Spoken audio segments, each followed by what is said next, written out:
Halo, apa kabar Anda semua? Saya ajak kembali Anda berbincang dengan Bung Rocky Gerung dan saya kira edisinya Bung Rocky kita edisi kami muak ya, Bung Rocky memang dan Iya, situasinya memang makin memuakkan dan sekarang ini yang sedang jadi fokus perhatian publik adalah penetapan Wakil Menteri Hukum dan HAM Profesor Edi Hiaris itu sebagai tersangka oleh KPK. Dan satu saya kira kenapa membuat orang makin muak itu karena sekarang ini kan berarti ada puncak-puncak kekuasaan di sektor hukum itu betul-betul hancur. Mahkamah Konstitusi dipecat ketua MK-nya, Firly Bahuri sekarang juga sudah jadi, kemungkinan besar sudah jadi tersangka, tapi masih mangkir dipanggil oleh Polda. Dan sekarang ini Profesor Edi Hiaris, Wakil Menteri Hukum dan HAM. Khusus Profesor Edi Hiaris ini orang mempersoalkan status dia sebagai guru besar Fakultas Hukum dari institusi yang cukup bergengsi yang kita tahu banyak sahabat kita yang punya integritas luar biasa di kampus UGM itu, Bung Rocky.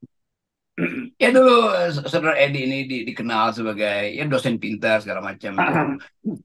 Dan ya guru besar, otaknya besar. Tapi sekarang dia guru besar, otak besar dan tangannya panjang gitu kan. Karena nyolong gitu kan. Walaupun statusnya masih akan dipastikan di pengadilan, tetapi dari awal kasus ini udah menunjukkan bahwa saudara wakil menteri ini mempergunakan dengan sangat tamak itu posisi dia, kayak orang kaget dari guru besar jadi wakil menteri kan, itu dasarnya tuh. Dan kita ingin sebetulnya perlihatkan bahwa ada orang yang bahkan ditrain secara akademik untuk berintegritas, ternyata justru jadi pelindung korupsi itu. Dan itu yang terjadi pada saudara Profesor Edi ini nih, yang dulu membuli saya bahwa saya kalau di zaman Orde Baru saya udah pasti dipenggal kepalanya karena menghina presiden. Nah sekarang dia yang terhina itu kan. Jadi sebetulnya itu tata bahasa yang kita tahu tuh, bahwa orang yang terlalu berapi-api untuk memperlihatkan arogansinya, di balik itu pasti dia lagi sedang menyembunyikan kejahatan. Nah sekarang kejahatannya terbuka tuh, dan konsekuensinya mestinya gelar profesional dicopot.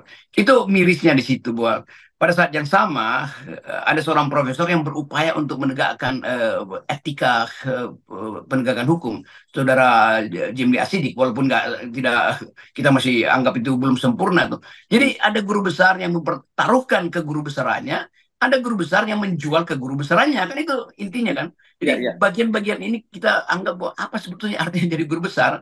Nah, poin kita selalu adalah selalu mesti ada semacam second thought untuk memuliakan seseorang, seolah yang bersangkutan datang dari tradisi akademis. Tetapi sebetulnya dari awal itu mental untuk memanfaatkan kedudukan itu ada pada beliau tuh. Jadi Ya. saudara wakil menteri itu harusnya dia dicopot dulu ke guru besaran dia, karena tidak ada apa hubungannya guru besar dengan korupsi. Oh jelas guru besar itu dimaksudkan untuk jadi simbol integritas, itu dasarnya itu, karena itu disebut guru yang besar itu, Ya, ya. ya, profesor tuh. Ya, ternyata ini ya sekelas kompresor.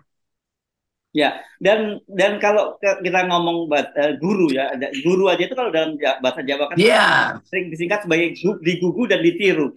Artinya iya dipercaya betul. omongannya dan diteladani perbuatannya. Apalagi ini guru besar begitu loh.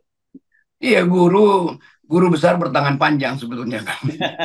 Oke, tapi kan gini, banyak sekali. Saya kira menarik itu. Saya juga menyimak di media sosial banyak usulan-usulan semacam itu, Bung Rocky. Harusnya profesor-profesor yang terlibat dalam kasus pidana ini tidak hanya cukup dipidana, tapi statusnya sebagai guru besar juga harus dicopot.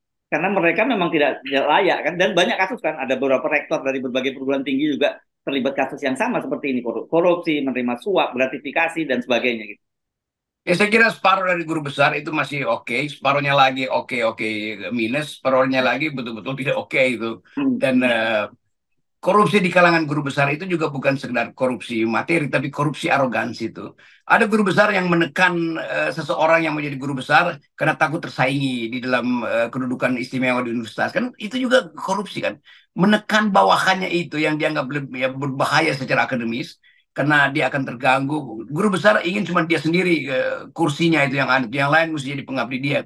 Itu juga mental korupsi sebetulnya. Yang begitu jadi pejabat, begitu diberi kekuasaan, ya dia akan tindas siapa yang ada di bawahnya, atau dia akan memanfaatkan untuk disuruh-suruh jadi pengumpul dana kan. Jadi bagian-bagian ini yang kita ingin perlihatkan pada publik, bahwa keguru besaran itu tidak berbanding langsung dengan kebersihan moralnya, itu dasarnya. Ya, tapi saya kira ya sebenarnya kerusakan di Indonesia itu atau kalau kita meminjam apa pembusukan itu sebenarnya sudah sempurna, Bung Rocky ya, yang dimulai kepala. Karena sekarang hampir boleh dibilang semua puncak-puncak kekuasaan di bidang hukum itu semua sudah pernah terkena kasus korupsi maupun tindakan yang tercela lah. Kita sebut di MA, ada sekretaris Mahkamah Agung sudah 2 kali terjadi, ada hakim agung di sana.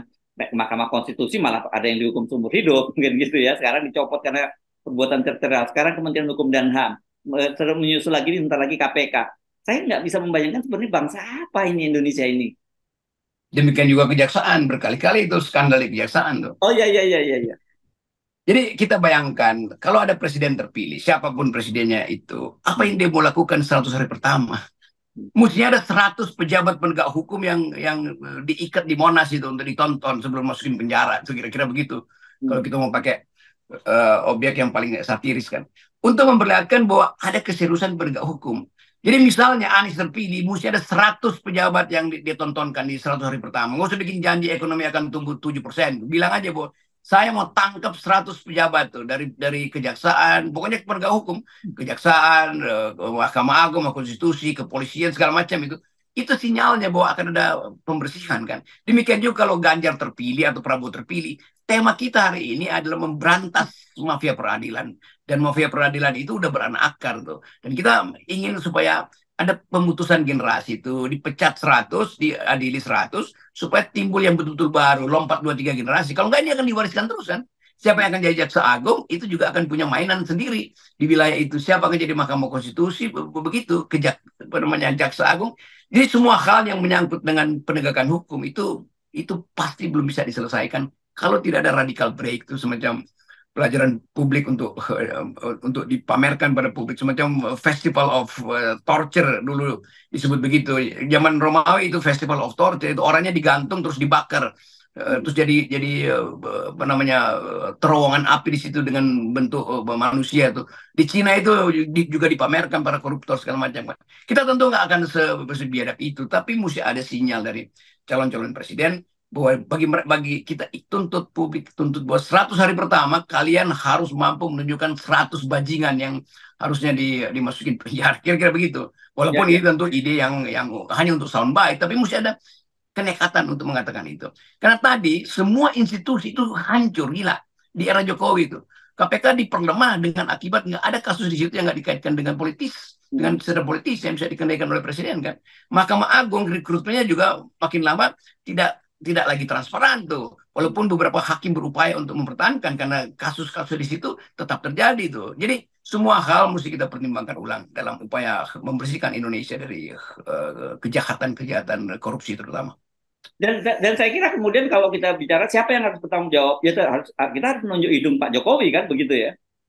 Iya itu yang kita minta supaya orang ngerti bahwa harus ada yang bertanggung jawab itu. Dan sistem ini ada sistem presidensil, tanggung jawab kebijakan ada pada Jokowi itu. Jokowi memaksa untuk mengganti undang-undang KPK supaya dia bisa kendalikan sehingga KPK itu jadi peralatan eksekutif aja tuh. Begitu jadi peralatan eksekutif, semua politisi berupaya untuk masuk mengintervensi KPK. Kan itu yang terjadi tuh. Demikian juga ke lembaga-lembaga yang lain. Jadi saya kira kita mesti bongkar dulu, termasuk membongkar apa yang disembunyikan oleh MK-MK. Jimli Asidik harus jawab tuh siapa yang Anda maksud sebagai pihak luar yang mengintervensi keputusan di Mahkamah Konstitusi melalui ketuanya Pak Usman. Itu mesti transparan. Jangan bilang enggak itu kita nggak bisa. Kalau bagaimana? Orang mau tahu kok siapa yang Anda maksud tuh. Kalau enggak orang akan duga-duga. Ya, tapi saya kira itu memang kalau kita tidak bisa berharap ada semacam kesadaran untuk mau membuka atau kesadaran untuk membuka. Tapi yang saya kira mesti ada pressure dari gerakan politik itu dan itu saya kira harusnya wilayah yang terjadi di DPR gitu, Bung Rocky. Betul, dan saya kira DPR akan dorong itu tuh. Tetap mesti didorong supaya hasil kesimpulan MK-MK ini menuju pada seseorang yang mengintervensi MK-MK dan itu adalah hanya kekuatan politik yang bisa membuka itu. Jadi oke, Pak Jimmy udah sebutin itu dan Pak Jimmy harusnya udah dipanggil di satu komisi di DPR untuk menerangkan siapa sebetulnya yang dimaksud. Kalau nggak bisa dimulai proses penyelidikan lebih lanjut atau proses angket lebih lanjut. Ya, tapi sebenarnya ya tanpa kita semacam mendahului proses hukum, siapa sih sebenarnya yang bisa mengintervensi kekuasaan yang tinggi seperti Ketua Mahkamah Konstitusi, dan apalagi pada dia itu bukan hanya seorang Ketua Mahkamah Konstitusi tapi ipar dari Pak Jokowi. Jadi saya kira kekuatan besar apa di negara ini yang berani mengintervensi itu gitu. Ya udah pasti seseorang yang punya kemampuan mengendalikan seseorang yang ada ikatan keluarga dengan dia kan. Kalau nggak Ya. ada ikatan keluarga itu agak susah. Jadi sebetulnya intervensi itu sekaligus memanfaatkan jalur nepotisme itu, jalur dinastikal itu kan. Nah itu Hmm. akhirnya orang secara hipotetis akan mengira-kira bahwa yang dimaksud oleh Jimli Asidik adalah Joko Widodo. Kira-kira begitu kan. Silahkan Hmm. buktikan terbalik itu. Kalau kita bilang begitu, Jimli bilang bukan. Kalau begitu Jimli yang berbohong tuh. Kalau begitu mana yang benar? Kira-kira begitu. Saya kira memang harus dalam situasi sekarang itu mesti ada berani terobosan itu ya, pembuktian terbalik ya. Karena kalau Ya lah. kalau kalau tanpa itu ya susah kita buat terobosan sekarang ini.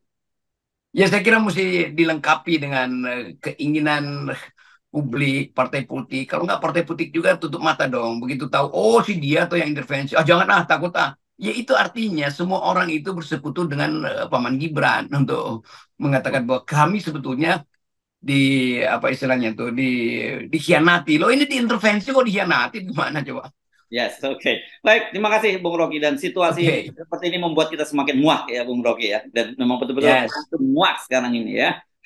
Ya, ya ini juga nih nol ini juga yang diintervensi oleh Ketua Mahkamah Konstitusi sehingga gagal tuh judicial review-nya. Yes. Oke, makasih Bung Rocky. Ya,